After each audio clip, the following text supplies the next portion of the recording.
A on mówi, proszę pana, przyleciałem z Anglii, jestem mężem tej pani, którą pan znalazł i ojcem tego dziecka. Ja panu bardzo dziękuję, bo prawdopodobnie pan uratował mi żonę i dziecko.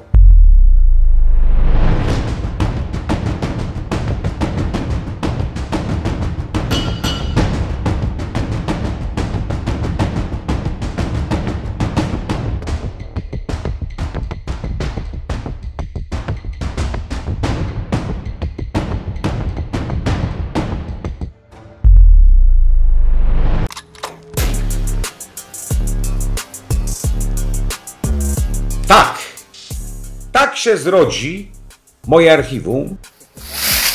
Tu jest, tu ona jest, tu kopcie. Wiecie, jaka to jest odpowiedzialność napisać komuś pani córka nie żyje?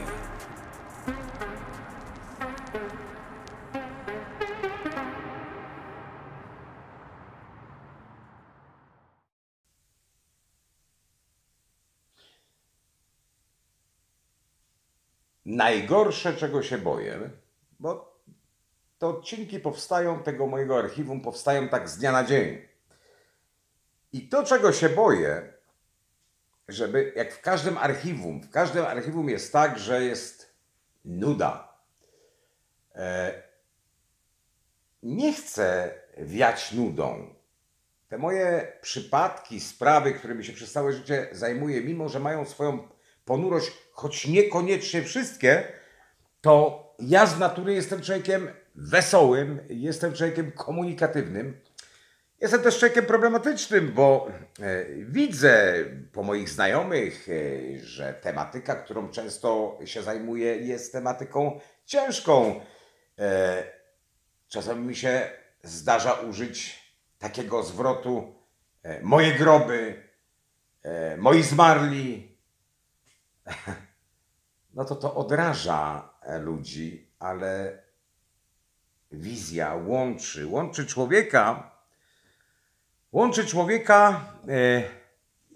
z tą tragedią, która się wydarzyła, z tym wymiarem tego zdarzenia, a też z ofiarą.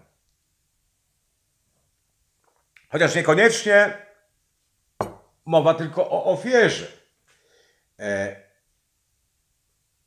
Powiem wam przypadek niezwykły, być może, wizją parokrotnie uratowałem ludziom życie i w następnych odcinkach o tym będzie mowa i będą też pokazane dowody na to.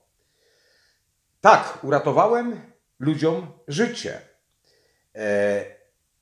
Tak właśnie teraz przyniosłem z sobą sprawę, która nie jest tak stara jak dwie poprzednie, a jest to sprawa z 2000, już wam mówię, 16 roku, gdzie ja miałem dopiero miesiąc życia. Wyobraźcie sobie człowieka, który ma miesiąc życia. Tylko nie posądźcie mnie, że gadam od rzeczy. Tak, miesiąc życia, dlatego że był to dzień mniej więcej 21.07. To półtora miesiąca życia. 1 czerwca 2016 roku byłem na operacji serca. O 8 rano, w godzinę i dzień moich urodzin operowano mi serce. Najpierw mi je zatrzymano, potem wstawiono mi zastawkę aortalną sztuczną. I serce pobudzono do pracy od nowa. Można powiedzieć, że dostałem w godzinę i dzień swoich urodzin od Pana Boga życie a konto. I właśnie coś wam w tej kwestii w drugiej części powiem, bo ja to dosłownie traktuję, że Bóg mi dał życie a konto, a data nie jest przypadkowa, że to jest w godzinę i dzień moich urodzin. Ale to w drugiej części, to będzie bardzo interesujące. To będzie dowód, że warto szczerze o coś prosić Boga. Każdy z nas to może robić, a wręcz umówić się na coś z Panem Bogiem. Puenta będzie bardzo istotna i zasadnicza, ciekawa. Drodzy Państwo, właśnie kiedy miałem operację, kiedy leżałem w szpitalu, Kiedy po leżeniu w szpitalu w fatalnym stanie, ze zdrutowaną klatką piersiową, wróciłem do domu, żona mówi, jak się czuję? Ja mówię, no czuję się nie najlepiej, bardzo źle się czuję, słabo. Poruszać się ledwie mogłem poruszać i żona mówi, muszę coś ci pokazać. No i wyjęła mi na stół gazety, artykuły z pierwszych stron gazet. Niektóre gazety tak zatytułowały, takie tytuły rzuciły. Serce Jackowskiego nie wytrzymało. Żona mu powiedziała, że ludzie często czytają tytuły, z tego wniosek, bo w słowach, w tekście potem rzeczywiście pisało, że zoperowano mi serce, że wróciłem do żywych, bo rzeczywiście jak byłem chory, to 100 metrów już nie mogłem ujść, cały siniałem. Serce było kompletnie niewydolne, ja zresztą zaniedbałem tą wadę serca. Efekt był taki, że w trybie pilnym musiano mnie operować. Ludzie dzwonili do żony i pytali, kiedy jest mój pogrzeb. Ja się z tego trochę śmiałem, ale potem pomyślałem, przecież większość ludzi pomyśli, że ja nie żyję. To się rozniesie, Jackowski umarł. Medialnie zatytułowano Serce Jackowskiego nie wytrzymało. Koniec. No dobra. Słuchajcie, pomyślałem sobie wtedy, że żebym publicznie w jakiś sposób ożył, musiałbym wyjaśnić jakąś głośną sprawę. Musiałbym zrobić coś, o czym prasa by napisała, że to zrobiłem. I los dał mi taką szansę i okazało się, że ta szansa została przeze mnie wykorzystana, a przy okazji, i co najważniejsze, to prawdopodobnie uratowałem życie młodej kobiecie, matce, dwudziestokilkuletniej dziewczynie, która w tamtym okresie czasu przechodziła depresję poporodową i jej dziecku, chyba niespełna, źle mówię, 1,5-rocznym dzieckiem. Oto jest dzień 19-20 lipiec 2016 roku. Ja już tak trochę wychodziłem na dwór, lato, rozmawiałem na podwórzu z sąsiadem. W pewnym momencie dzwoni moja córka, Monika, i mówi, tato, jeżeli się w miarę czujesz, idź do komputera, otwórz maila, który tam przyszedł, ponieważ ludzie poszukują od 3:00 nad ranem, czyli północy poprzedniej, cały dzień, bo to już był wieczór, to już była gdzieś godzina 21, 22. Mówi, ludzie poszukują matki z dzieckiem. Ta matka wzięła dziecko w nocy, tak jak spała to dziecko, i wyszła w stroju nocnym, czyli w jakiejś tam halce czy w czymś, wyszła z tym dzieckiem. Problem jest w tym, że kobieta jest załamana, ma depresję poporodową, a nie ma już ich tyle godzin. Jakoś się doczłapałem w swojej kamienicy do pierwszego piętra. Było ciężko mi chodzić, każdy ruch był obliczany, bo naprawdę po takiej operacji człowiek jest słaby. Otworzyłem komputer i na tym komputerze, drodzy Państwo, było dosłownie to zdjęcie. Może nie będzie tak widać, ale to matka stoi na widoku jakiegoś, chyba to sklepu czy CPN-u. Spojrzałem na to zdjęcie i sobie pomyślałem, może kobieta miała romans, może z kimś się umówiła, może chciała uciec z domu z tym dzieckiem. Prawdopodobnie ktoś po nią przyjechał, wyjechała. Pomyślałem sobie, jutro się tym zajmę. Jest późno, jutro nad tym usiądę. taka logika jakby uspokajająca, że okej, nic się prawdopodobnie złego nie dzieje. Zamknąłem ten komputer i z zamiarem zejścia z powrotem na podwórze i dokończenia rozmowy z sąsiadem. Kiedy zamknąłem ten komputer i ruszyłem parę kroków, będąc jeszcze w pokoju, nagle pach! Błysk. Stoi z dzieckiem na ręku w pobliżu stawu, takiego jajowatego stawu, który jest aż rudy, obrośnięty od trzcin. Same trzciny. Dookoła. Nie wejdę, tak? Muszę się przez gąszcz trzcin przepychać, żeby wejść do stawu. Ona jest obok tego stawu. Trzyma to dziecko. Tyle godzin. Wróciłem do komputera. Google Maps. Wieś Marianka koło Elbląga. Bardzo blisko Elbląga. Ładna wieś Marianka. Przybliżam. Szukam tego jednego elementu, który mi się skojarzy. Jest kawałeczek za wsią. Może 400, może 500 metrów. Jest dokładnie jajowaty staw i widać na Google Maps, na zdjęciach, że aż pełno trzcin dookoła, aż kolor taki jest, taka obwoluta wokół tego stawu. To był nieduży staw. Wydrukowałem to. Zrobiłem kółeczko piórem, tam gdzie ten staw, zeskanowałem, puściłem to do komputera, mailem i dzwonię do tych ludzi. Halo, drodzy Państwo, nie mam pewności, ale w miejsce, które wskazałem, poproście policję, kogokolwiek, albo sami tam idźcie, sprawdźcie to. Ludzie odpowiedzieli, znaczy osoba, z którą rozmawiałem, odpowiedziała, że zaraz to zrobią.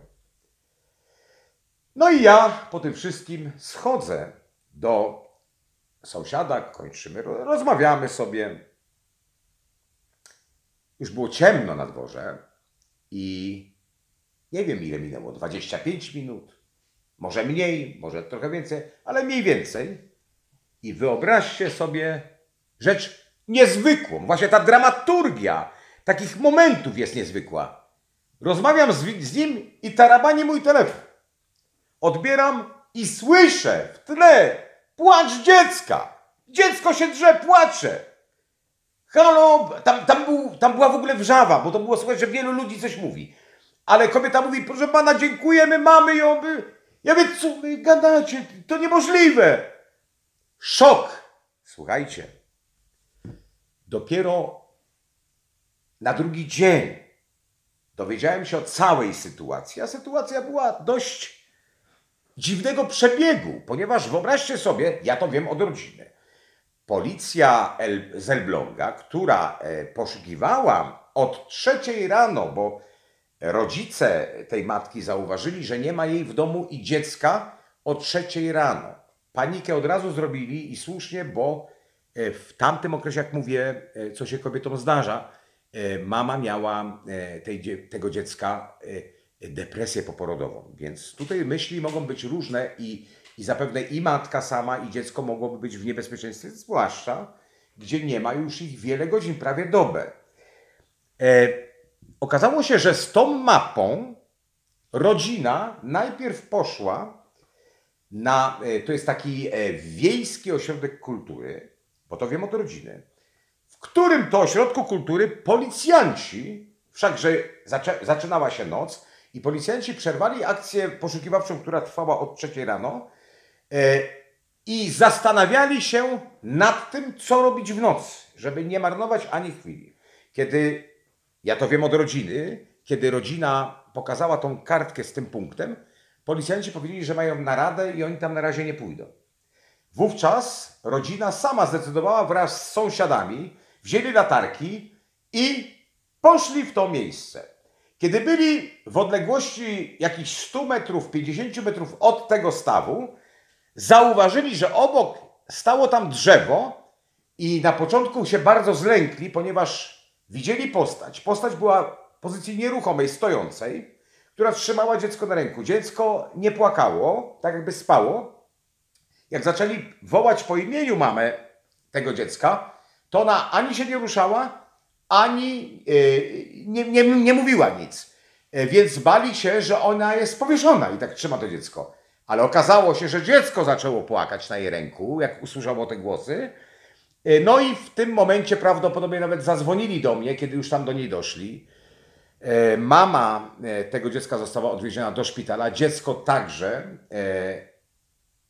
Niezwykła rzecz. Powiem wam jeszcze taką jedną kwestię, która buduje niesamowicie, że to jasnowidzenie jest czymś nieprawdopodobnym, to pamiętam może 2 dni później, po tym zdarzeniu, kiedy już i dziecko do szpitala trafiło, i mama tego dziecka, byłem w Gdańsku, a gdzieś 2, może 3 dni później byłem w Gdańsku i zadzwonił do mnie telefon. Odebrałem, byłem w towarzystwie żony i mężczyzna się pewien odezwał, ale słychać było w telefonie gaworzenie dziecka. Takie coś gaworzyło dziecko, niemowlak.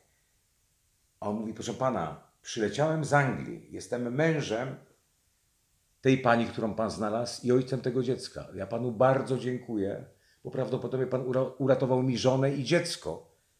Jestem w szpitalu, jestem przy swoim dziecku, nie? Żona jego była w innym szpitalu, on był z dzieckiem.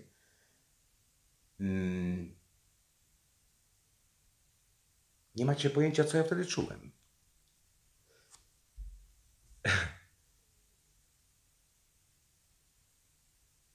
Dlatego nieprawdą jest, że jak mówi ktoś, że a tam Jackowski i jego trupy. Nie. Jasnowidzenie jest uniwersalne i nie ma różnicy. Oczywiście więcej zdarzeń zaginięć jest zdarzeniami tragicznymi. Dlatego ta statystyka jest taka, a nie inna.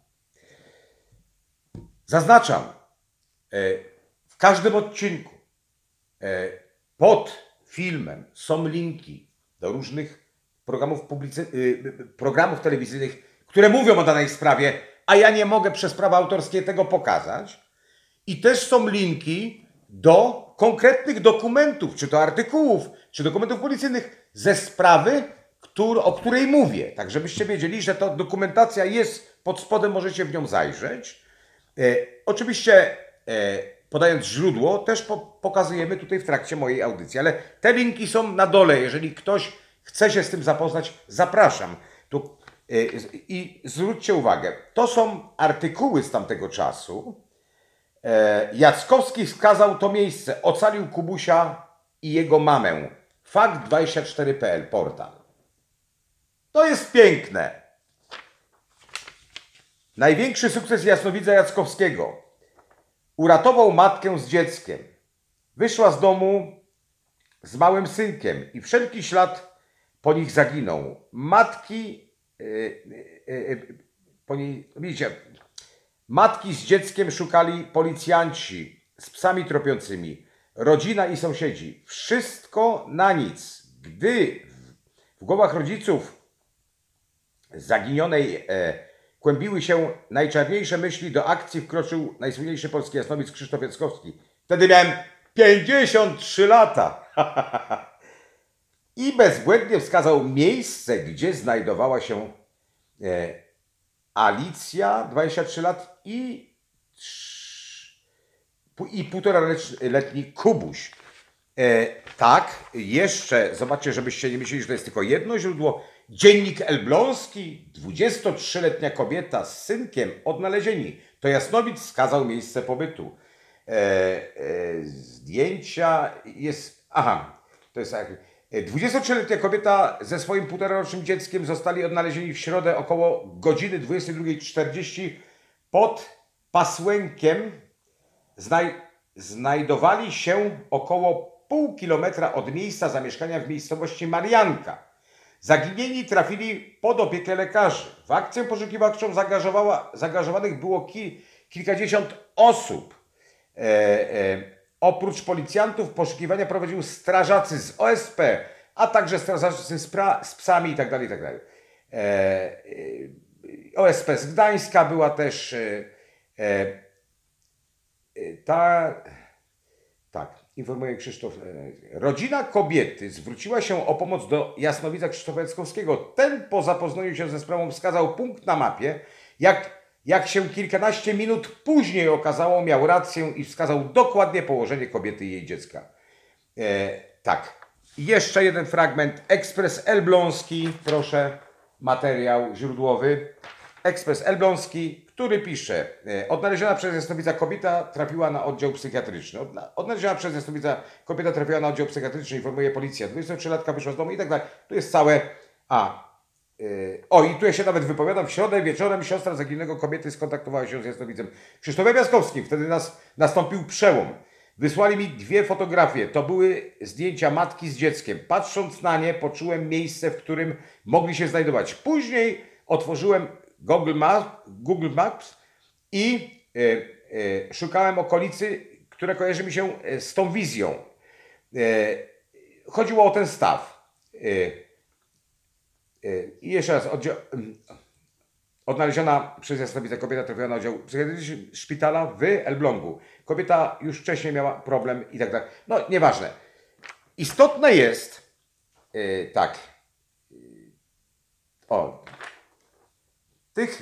tych materiałów było dużo, wtedy wiele gazet o tym pisało. To był duży mój sukces, bardzo ważny, ale 2 niezwykłe rzeczy z tego. Pierwsza to, że słyszałem ten płacz tego dziecka w momencie, jak ich znaleźli. A druga, jak ten ojciec do mnie zadzwonił. To jest piękne. Robię przerwę. Będę walczył z nudą w moim archiwum.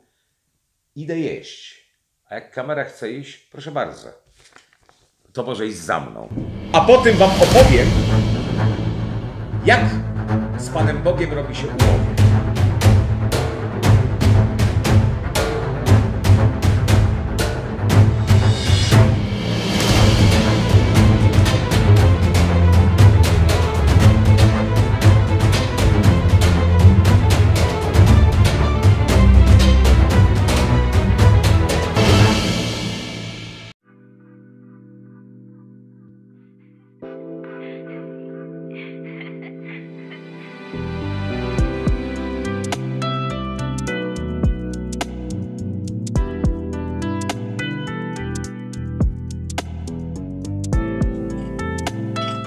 Jesteśmy w Pile, pięknej miejscowości.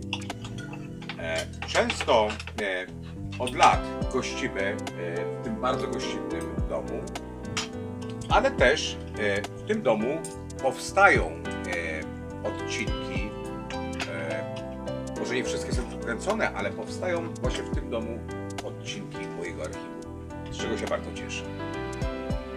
Jeżeli wy jecie to smacznego, my jemy. Ja przy okazji, przepraszam, chcę Państwu przedstawić, że obiad jest ze mną mój prawie synek Albert. Albercie, bo mam golonkę, więc on tu amator na golonkę.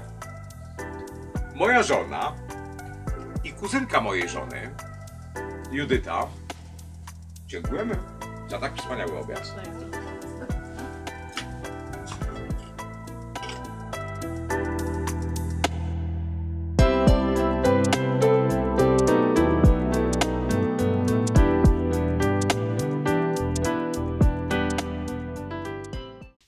Upał i skwar, duży dzisiaj, a tym bardziej jak człowiek zje obiad. Pewna bardzo istotna kwestia. Zwróćcie uwagę, że jak opowiadam Państwu o sprawach, poważnych sprawach związanych z jasnowidzeniem, to ta wizja jest błyskiem. Już można powiedzieć, że po tych kilku odcinkach widzicie, że jak często mówię, czym jest wizja, to mówię o czymś takim. To zwróćcie uwagę, tu w przypadku wsi Marianka, w przypadku tej matki z dzieckiem, to też logika mi powiedziała zupełnie coś innego. Logika. Tego zlekceważyłem tą sprawę. Odchodzę, uszedłem parę kroków od biurka, co? Pach, pach, pach. Jeden szczegół.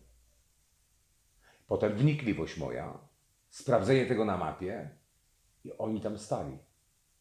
Pomyślmy sobie, że gdybym tą wizję wykonywał, a na drugi dzień i podałbym to i okazałoby się, że na dany moment byłoby to sensowne, ale sprawdzano by dopiero rano, to jej tam by w ogóle mogło nie być.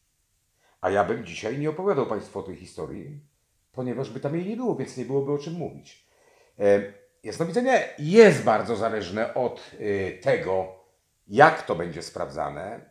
Ja miałem wiele spraw takich, że określałem coś, wysłałem mapy, tu nawet jeżeli chodzi o ciała, o znalezienie ciał, okazało się, że nie znaleziono nic tam, po czym przypadek sprawiał, że w tym rejonie, który ja wskazałem, a są to ścisłe rejony, gdzie zawsze śmiać chcę, że jak rzecznicy prasowi Komendy Głównej, między innymi pan Sokołowski, były rzecznik prasowy Komendy Głównej, mówił: no, jeżeli już Jasnowidz coś określa, to mówi, że gdzieś jest woda, gdzieś są drzewa i gdzieś jest pole. No, może tak działają jego pracownicy, no bo jak widzicie po następnym przypadku ja wskazuję ścisły punkt. Jeszcze raz cytuję dziennik elbląski. Rodzina kobiety zwróciła się o pomoc do jasnowidza Krzysztofa Jackowskiego. Ten po zapoznaniu się ze sprawą wskazał punkt na mapie. Jak się kilkanaście minut później okazało, miał rację, wskazał dokładnie położenie kobiety i jej dziecka. Kilkanaście minut, te kilkanaście minut to było wyjście, pójście do tego ośrodka kultury, po czym zebranie się ludzi i poszli w to miejsce. To miejsce było około 500 metrów od domu, skąd wyszła ta mama z dzieckiem, więc kilkanaście minut. I gdyby to kiedykolwiek słuchał pan Sokołowski, były rzecznik prasowy Komendy Głównej, panie Sokołowski, kilkanaście minut, a pana ludzie, podobno helikopter tam był, z psami tropiącymi, szukali jej od 3, 4, 5, 6, 7, 8, 9, 10, 11, 12, 1, 2, 3. No proszę pana, zgoła, bez zgoła 18-19 godzin. Ja rozumiem, policja robiła co mogła i chwała jej za to, ale nie może pan, panie Sokołowski, odebrać mi honoru tego, co ja zrobiłem. Dobrze. Jeszcze króciutka historia. A propos właśnie 2016 roku, tej mojej operacji. Dlaczego mam to jako znak od Pana Boga? Ja mam to dosłownie jako znak od Pana Boga, ponieważ ja tą wadę serca przechodziłem. Ja wiedziałem, że mam wadę serca. Nazywa się to stenoza aortalna. Zwapniały się zastawki, jakieś 3 mięśnie od zastawki sercowej. Nie wnikałem w to. Sytuacja się pogorszyła bardzo nagle właśnie w 2016 roku, w okresie kwietnia-maja.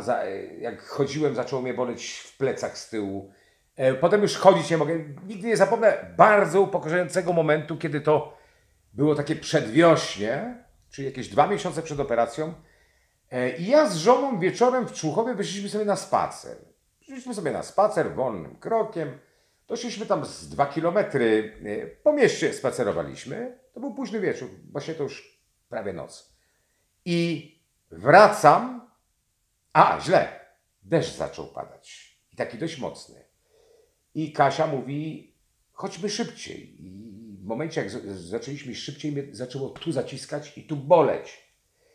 I czułem, że nie pójdę, ja muszę iść pomału, nie dam rady. I mówię: biegnij, ja będę szedł pomału. Nie chciała żona biec, ale w końcu po moim rozkazie musiała biec, bo by cała zmokła, a ja mokry wróciłem długo później. Już wtedy rozumiałem, że lipa, że Jackowski się kończy, że organizm wysiada. Ale jak byłem dzieckiem, miałem, nie wiem, 15 lat, może mniej, ale gdzieś koło 15 lat. Moja mama z pracy była sprzątaczką, sprzątała w szkole, w której ja się uczyłem. Moja mama w tej szkole zasłabła, miała silną gorączkę, zabrała ją karetka. Ja miałem wtedy 15 lat. Okazało się, że mama ma jakiś stan zapalny woreczka żółciowego i że nie wyjdzie ze szpitala, że grozi, znaczy, że będzie miała operację na ten woreczek żółciowy. Tylko słuchajcie, w tamtych czasach, kiedy ja miałem 15 lat, to operacja na wyrostek była poważną operacją, ponieważ no, medycyna była na innym poziomie, a już w mojej głowie mama będzie miała operację. Boże, mama najlepiej gotuje, mama nas kocha. Nie może mama umrzeć. Słuchajcie, mnie to tak dręczyło, a operację nie robiono mamie od razu. Chyba ze 3 dni ona była przygotowywana do tej operacji. Aż trudno uwierzyć, że w Człuchowie była sala operacyjna w tamtych czasach. A była. A to małe miasto. Bo w Człuchowie ją operowano. I wyobraźcie sobie Państwo, że ja przed tą operacją poszedłem, mieszkaliśmy w takiej starej kamienicy, blisko jeziora, tam były ogrody. Poszedłem na ogród w dzień. Pomodliłem się, stanąłem pod taką papierówką, pomodliłem się i do Pana Boga powiedziałem tak: Panie Boże, spraw, żeby moja mama żyła, żeby przeżyła tą operację i żeby wróciła do nas, żeby opiekowała się nami, żeby była mamą dalej. Obiecuję Ci, że ja chcę żyć tylko do 20 roku życia. Dałem siebie w zamian, oczywiście targując, bo miałem 15 lat, więc utargowałem te 5 lat. Ale potraktowałem tą moją umowę o mamę z Panem Bogiem niesamowicie poważnie. Pamiętałem o tej umowie. Mama po ponad tygodniu wróciła już zoperowana do domu i wszystko zaczęło wracać do normy. Od tego czasu ja zacząłem odliczać ostatnie 5 lat swego życia. Nigdy o tym nie zapomniałem i mimo iż im bliżej byłem 20 roku życia, tym bardziej mi się to przypominało, dręczyło mnie to i nigdy, słuchajcie, mam charakter, nigdy nie poprosiłem Pana Boga, żeby tak się nie stało, żeby to anulował. A w mojej głowie była to umowa z Panem Bogiem. Słuchajcie, gdy wybiło mi 20 lat i zaczęło iść 21 lat, a teraz już prawie 60, to wtedy, jak mi minęło 20 lat, pomyślałem sobie, jak to dobrze, że Pan Bóg nie zawierał umów z nieletnimi. Chwała Panu Bogu. Słuchajcie, Pan Bóg dał mi znak, ja jestem tego pewny. Pan Bóg dał mi znak właśnie w dzień operacji. 8 rano. Mama mi zawsze mówi, ty się urodziłeś około 8 rano 1 czerwca 63. 8 rano. Operację miałem w trybie pilnym. 8 rano 1 czerwca 2016. Zobaczcie. Może Bóg. Ja sobie to tak tłumaczę. Mówi, zobacz. Chciałeś dać swoje życie, młode życie za mamę. Spełniłem Twoją prośbę. Nie chcę Twego życia. A zobacz, a za to, że nie poprosiłeś mnie o to, żebyś Ty cofnął swoje słowo, to masz akonto. Nie wiem, ile mi dał tego akonto, ale dostałem. Bo od tej operacji żyje akonto. I tyle w tej historii. Zobaczcie, dzisiaj mówimy o bardzo pozytywnych, już kończę, ale o pozytywnych rzeczach. Bo żyją mama z córką. Dzięki jednemu impulsowi żyję ja, mimo że byłem pewny, że nie będę żył wiele lat temu. Czyli okazuje się, że jasnowidzenia, jest nieprawdą to, że jasnowidzenie to są ponure historie. Niestety ich jest mniej, bo do jasnowidzeń zjawiają się ludzie, którzy potrzebują pomocy, takiej czy innej. I najczęściej sytuacje są tragiczne, ale zdarzają się przypadki właśnie bardzo pozytywnych rzeczy. Z tym zostawiam Was.